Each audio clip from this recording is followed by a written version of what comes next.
और इसी बीच एक बड़ी खबर आपको बता दें, भिवानी हत्याकांड में पुलिस ने दबिश दी है। नकीना में पीड़ित परिवार श्रीकांत के घर पहुंची है पुलिस पर महिलाओं के साथ बदतमीजी का आरोप लगा है। परिवार की मांग, पुलिस के खिलाफ कार्रवाई हो।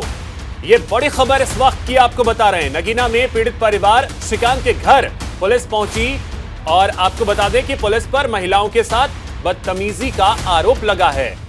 पुलिस के खिलाफ कार्रवाई की मांग की जा रही है। यह बड़ी खबर इस वक्त की आपको बता रहे हैं। तो सहयोगी गौरव मिश्रा हमारे साथ जुड़ रहे हैं और उनके साथ पीड़ित परिवार भी है। गौरव, बात कीजिए।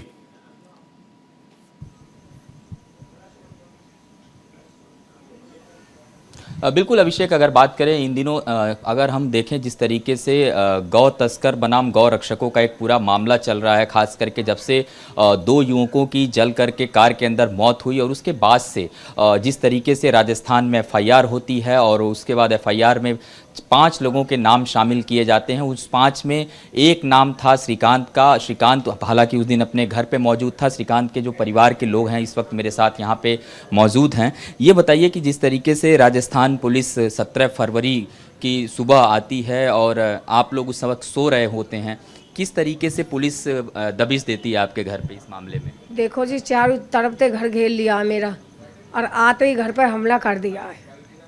आते ही गेट में होद मारी है, खोल के बार। मैंने कही कौन भाई, बोलो तो सही, कहाँ के कैसे है, कैसे खुलवाओ के बार न खोलेगा शीशे न तोड़े न। मैं खोल तो रही हूँ भैया, इतने मैंने खोलिए के बार, इतने तो 30-35 आदमी एकदम घर में बड़े हैं। तो मैं घबरा गई हूँ, मेरे धक्का मुक्की मारी है, एकदम गेट खुलते धक्का मुक्की मारी है। मैं कहूँ मेरे घर में ऐसा कैसे पढ़ रहे हो तुम, कहाँ बात है, कैसे हो, कहाँ छापा को लगा रहे हो तुम, कैसे हो आए हो? तो आते ही मेरा आदमी उठाया, मेरा छोटो बेटा उठाया, फिर अंदर बढ़ गए, फिर मेरा बीच का बेटा उठाया है, फिर मेरी बहू पीठ मारी है, घर की सारी हालत ख़राब कर दी है, तोड़ फोड़ मचाई है।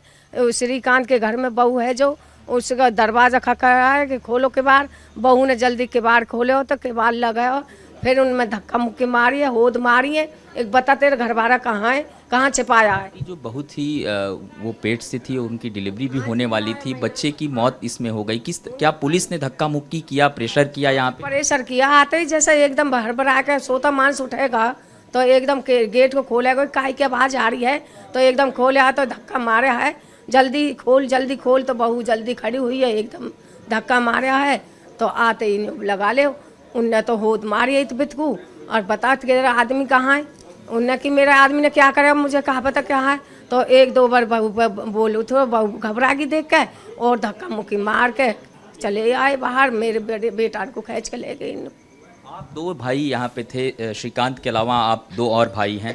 आप लोगों को भी राजस्थान पुलिस यहाँ से पकड़ के ले जाती है, क्योंकि मामला सीधे तौर पे था कि जो 2 युवकों की मौत हुई है जल करके, उसमें साफ तौर पे आपके भाई का नाम है। आप कह रहे हैं कि आपका भाई उस दिन घर पे मौजूद था, आपको पुलिस पकड़ के ले जाती है। क्या कहते हैं पुलिस वाले आप? देखो जी, उन्होंने हमारे 40 से 50 मतलब पुलिस वाले थे, जिनमें कुछ सिविल ड्रेस में थे, एक भी लेडीज़ पुलिस नहीं थी उनमें। उन्होंने हमारे घर पे हमला किया। पहले हमारे बैठक का दरवाज़ा खटखटाया तो उसमें काफ़ी देर से शोर मचा रहे थे, दरवाज़ा खोलो। मेरी मम्मी की आंख खोली, उन्होंने दरवाज़ा खोला। बैठक में मेरे भाई, मेरी मम्मी और मेरा भाई लौट रहे थे, जिससे उन्होंने दरवाज़ा खोलते ही मेरी मम्मी में धक्का मारा। उसके बाद मेरे भाई और मेरे पापा को पकड़ लिया था उन्होंने। उसके बाद फिर हमारे भीतर के घर में घुसे हैं वो। लेकिन आप लोगों का तो नाम था ही नहीं एफआईआर में, फिर आप दोनों भाइयों को क्यों लेकर के गई? जी, वो उन्होंने बिना मतलब एक तरीके से मतलब कानून को उल्लंघन किया। एक तरीके से उन्होंने मतलब हम पर एक तरीके से गुंडागर्दी करी। मारा पीटा भी आपको पुलिस? हाँ जी, राजस्थान पुलिस ने गुंडागर्दी करी, हमें मारा है जी उन्होंने। क्या कह रहे थे पुलिस वाले? उन्होंने कहा श्रीकांत कहाँ है, ये नहीं तो तुम्हें डाल देंगे, जेल में डाल देंगे, इस टाइप की बातें करी। ये बताइए कि जिस तरीके से बर्बरता की पुलिस ने आपका एक नवजात बच्चे की जान चली गई, अब आप लोगों की क्या मांगे हैं? हरियाणा सरकार से आपकी क्या मांग? हमें तो इंसाफ चाहिए जी। हमारे बच्चा चले गए, हमारे बच्चा पैरों पर लग रहे हैं, हमारी तोड़ फोड़ भी करी है, हमें मारपीट भी बाजी। हमें तो इंसाफ चाहिए। महिला पुलिसकर्मी नहीं थी, एक बड़ी बात बता रहे, 40 से 50 पुलिसकर्मी थे, आप भी घर के अंदर थी। क्या पुलिस वाले जो थे सिविल ड्रेस में थे, किस तरीके से आप लोगों के साथ वो बिहेव कर रहे थे? कुछ सिविल ड्रेस में थे और कुछ वर्दी में थे। तो उन्होंने बिहेव बहुत बुरा किया हमारे साथ, हमारे गेटों को बहुत बुरी तरह से बजाया था। हड़बड़ा के जब गेट खोलने के लिए खड़े हुए हैं, हम जैसी हालत में थे सोते टाइम, कोई महिला पुलिसकर्मी उनके साथ? पुलिस कब नहीं थे, चलिए, हमारे बिल्कुल, कमरों तक में घुसे हैं। गौरव, तो ये तोड़-फोड़ बहुत मचाई बड़ा है। सवाल है राजस्थान पुलिस पे और इन सवालों के जवाब भी तलाशे जाने जरूरी हैं। बहुत शुक्रिया गौरव आपका तमाम जानकारी के लिए।